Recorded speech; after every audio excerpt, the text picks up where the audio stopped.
Hello, beautiful souls. If you're watching this on YouTube, you can see I am in a nice, bright, colorful t-shirt today as I'm heading out the door for the coast for a few days. I just wanted to add this intro on to a fan favorite episode that I am dropping at the end of June. And it was one of my most listened to podcasts of this year, 2026. And I wanted to release it and refresh your mindset around it. It talks about the beginning of the year. It's episode 26, and it talks about reflecting back on the previous year and how you want to move forward into the current year. So I am re-releasing it at the end of June so that you can look forward for the rest of the year. As we move into July and beyond this year, things are going to pick up speed, and the opportunities that I discussed in the previous episode are still there and even bigger and bolder in a lot of ways. And I don't want you to miss that. So take a listen and just substitute the words when I'm talking about last year in 2025, substitute the previous 6 months. So reflecting on 2026 so far and then looking at the words, substituting the words for the year of 2026, substitute July through December of 2026. So use it for where you are now and moving yourself towards the end of this calendar year. And I am so excited for you to hear this again and look at it through that perspective. And remember that we can do all of these amazing things and expand our lives, our businesses, and our communities in many, many ways so that we lead a life we absolutely love. Talk to you soon, and I'm glad that you're here. Hey there, beautiful souls. As we start out this year of 2026, I want to be here with you and join us together in community and connection to really make this year 2026 one of impact for all of us. We all are here to make an impact. We all know what that is. Some of us more clear than others, perhaps, and it changes over time, perhaps. Whatever it is, wherever you are, I'm so glad that you're here today for this episode. This is my inaugural full episode of Lead Loving Life, now with the rebrand under my Lead Loving Life business umbrella. And I am so glad that you're here. Like I said before, I am very excited about a lot of things. This new year coming up is going to be a big one, as I shared a little bit about in the bonus episode last week. And I want you to be ready for that because there's so much available to us and there's so much impact that we can make individually and collectively. And I know you want to be part of that. So, as we start out our episode today, I want to talk a little bit about how to best get ready for this year and set yourselves up for success. I'll be doing the same things right alongside you, and you'll notice that I will continue to provide updates and some ideas of ways to expand and increase our impact as we move throughout the year. And the first little session or section of this podcast today is going to be about releasing 2025 and the energies that we brought into it that we want to leave behind and get rid of.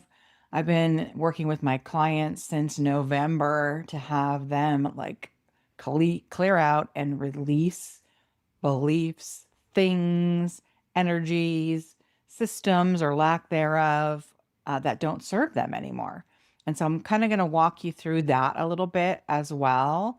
And then we will talk about reflecting on the year in a way that increases your energy and brings back to you the joyful and connected and impactful moments that you enjoyed in 2025. So, first, let's take a minute. And if you're not driving or you're not walking or you have a minute, and or you can do this when you get to your calendar, I want you to go back and look at your calendar over the past year. This is, like I said, what I do myself and I do with my clients, and have you just scan through it. And if you're like me, I have an electronic calendar, and I color code things so that I do a lot of different things, and I want to make sure that I capture all of that in terms of how I'm spending my time and my energy. So I go back and I look at the color coding that I have and what blocks of time I spent where. And even if you don't color code, you can still tell where you're spending your time and who you're spending it with, whether you're spending it with your clients, in your community, working at your job, and then doing your side business after hours or on the weekends. You will be able to track that. And I want you to really lean into that process in a non-judgmental way. This is not about shaming yourself. This is not about not enough.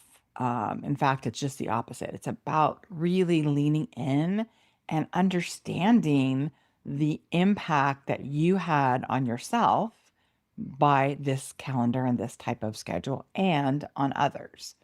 So, were those where you want them to be? We all have times in our calendars and in our lives where, there's a lot going on and we are exhausted and kind of overbooked and all of that. So let's just put that out there. It's not always unicorns and rainbows, and there are tough times, and that's part of life. And I really believe that it helps us be more integrated by having a range of experiences and a spectrum of emotions throughout any period of time, particularly when you look back over a year, because that's quite a long time. So, looking back at your calendar and leaning into the energy that you felt, the energies that you shared during the past year, what was their impacts?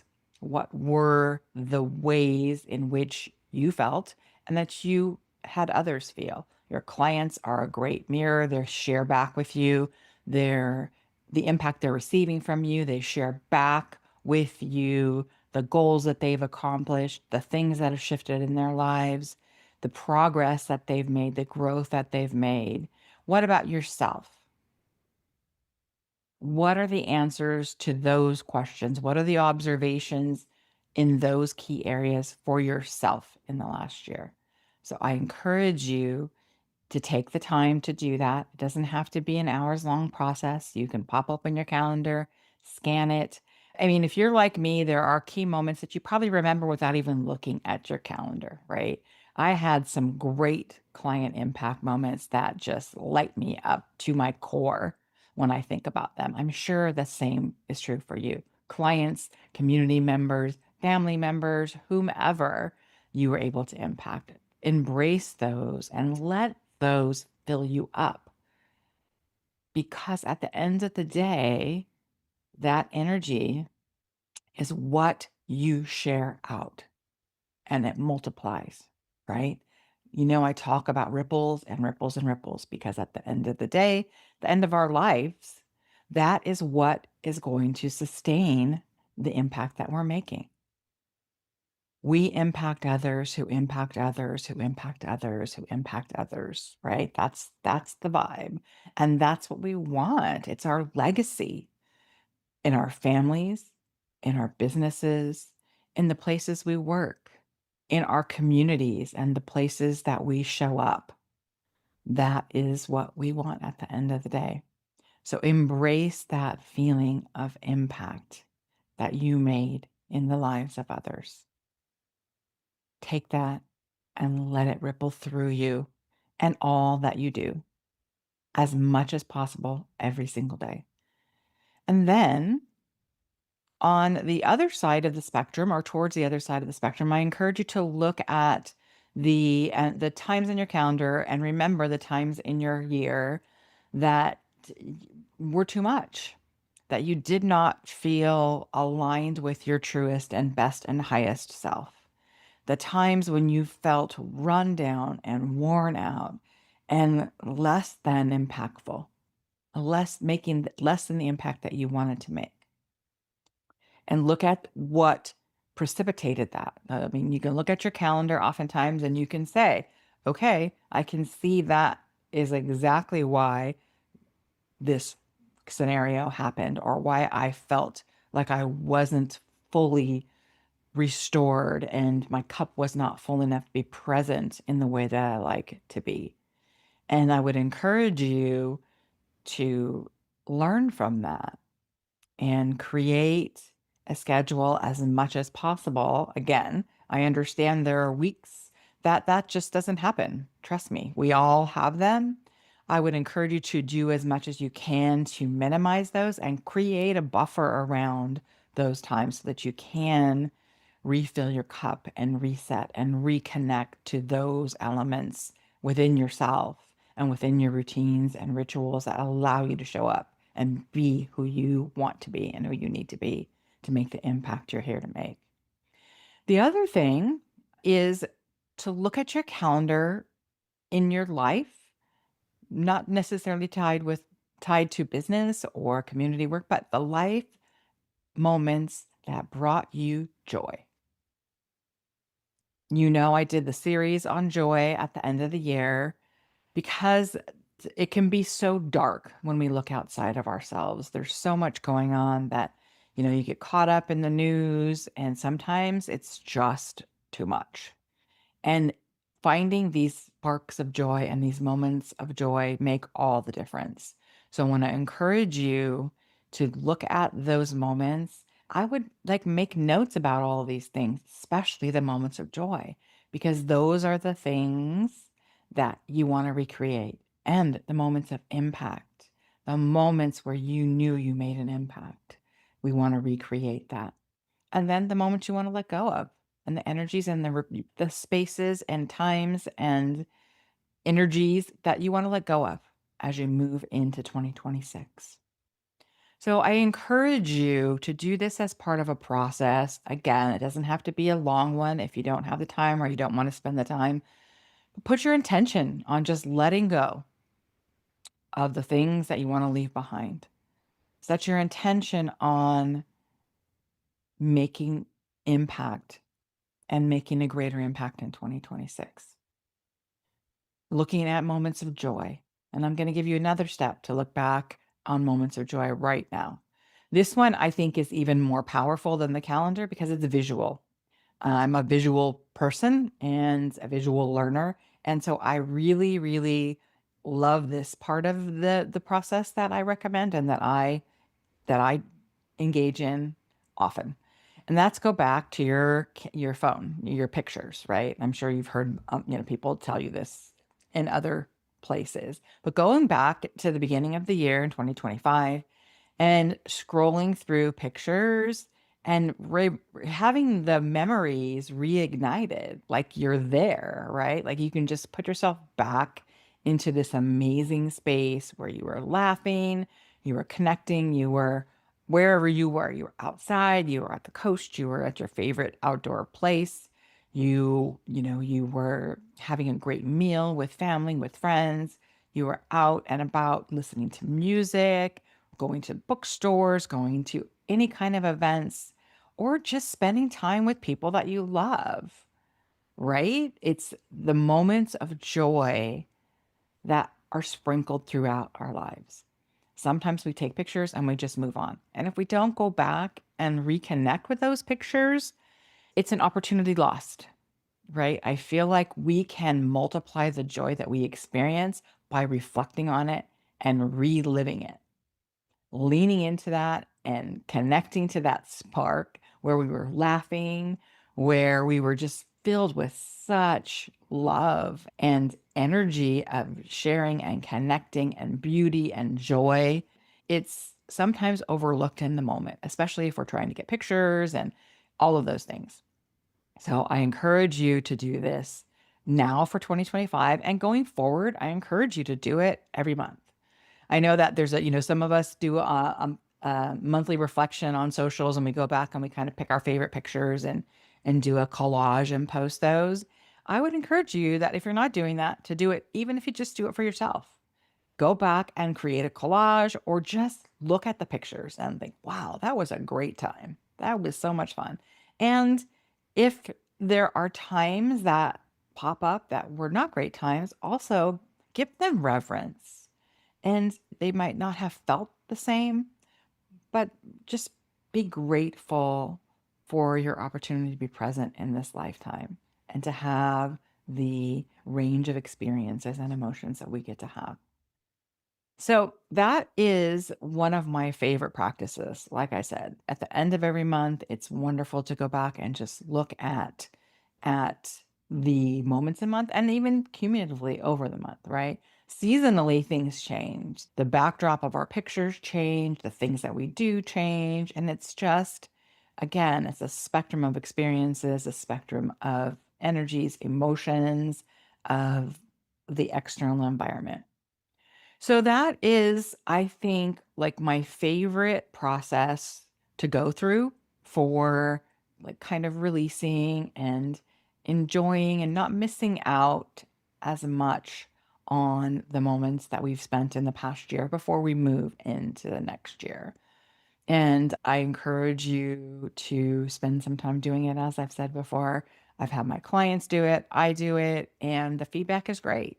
And oftentimes it's just carving out some time for yourself to do these things.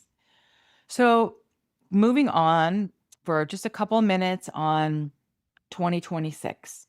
2026 is going to be a big year. And I'll talk more about that as the time comes up as we move forward on the calendar. I shared in my bonus episode that, astrologically and numerologically, it's a big, big year. And if you are tapped into that and connected to that and are using your tools to be present, to lock into your purpose, you are going to connect to power and universal support like you have not seen before, especially once we get into the second quarter, March, well, in March, starting in March, and then April, May after that, and especially the second half of the year. So I would encourage you to kind of file that away. And we'll have more conversations about that and more in depth as we move forward. But just know that your opportunity to make a huge impact and live and lead lives that are just next level is so abundant in this coming year. The opportunities are abundant. One of my favorite words, by the way. So I just want you to know that I am here. I am connected to you. I am supporting you every step of the way. I know that we are here in community to make a difference. We are here to make an impact. And by being together in this community, it multiplies, it synergizes, and the energies and the impacts that we make multiply. So thank you for joining me here. Thank you for listening to this very first episode of Lead Loving Life, the podcast. And I want to also encourage you, if you want to learn more about starting a new year, and I have non-traditional feelings about New Year's and resolutions and all of that. Go back and listen to the first two episodes of this podcast. I started this podcast a year ago, and the first two episodes, first episode number 1, Rise in 2025, and episode number 2, New Year, the Realist You, is what the synopsis is of that episode, because I don't believe in this whole New Year, New You kind of hooey. I believe that we are challenged to be our most authentic selves and the realist versions of ourselves every day. And as we move into a new year, because of a lot of things, it is an opportunity to really, really step into that version of ourselves. So go back and listen to those episodes. Let me know what you think and reach out. I'm on socials at Leah Loving Life. You can DM me there. There's contact information in the show notes. And we are going to have an amazing year. I am so, so, so excited about it. And till we're together again, be present, keep your vibration high, and keep leading a life that you absolutely love. Big love.